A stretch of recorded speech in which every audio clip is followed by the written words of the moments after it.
The first time I met Amy Winehouse was the day I shot her album cover, Frank. I was introduced to her by Tyler James. He wanted me to take photographs for her for Island Records as an example for what she would like to do for her album cover, which up to that point no photographer had seemed to be able to get. The day I met Amy, we left my apartment, we wandered down Commercial Street, dropped into the off-licence, picked up a bottle of white wine and nipped round to the back of the Golden Heart pub to Princeton Street, which is where we shot the album cover for Frank. Unbeknown to us that day, that was going to be the image, but we were really just having fun. We'd taken some spare clothes, a Roberts radio, borrowing 2 dogs from a guy who just happened to be there at the time, walking his animals around dusk. It was kind of a perfect little moment that we managed to capture. It really sort of just symbolized Amy at that point in her life, I think.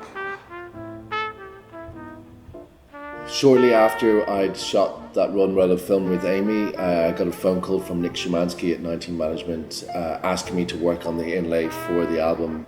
Due to the scheduling difficulty, we decided that we'd have to try and meet up in New York, where Amy had some time free between recordings in New Jersey and Miami. I knew we needed to do something because we had a very short time to really sort of capture for the inlay, and I remember telling Amy to see what she could pull out of her bag, and started getting into her luggage. She started pulling curlers out and putting them in her hair. She put on some interesting dresses, and she put her hair up into this beehive, and all of a sudden she transformed herself into something that, you know, I'd never seen before. It was something from the 60s. It was old, it was Motown, but it was really classic and kind of an amazing look to see her with. We went further out into the hotel that day and we photographed around the Ritz Towers, and we managed to get some really beautiful photographs. When Amy died, I was approached by people to do various things, but to be honest, it was all a little bit close to the bone, and I was pretty upset at the time.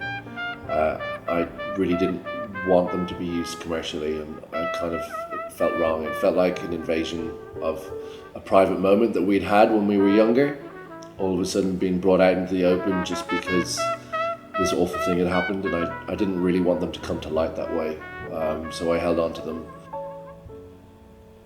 Recently, one of the images has gone into the permanent collection at the National Portrait Gallery, and I think the reason they're now coming to the light of day is I was lucky enough to sit down with Asif Kapadia, who made the Amy film. I decided it was probably a good time to bring these images to light.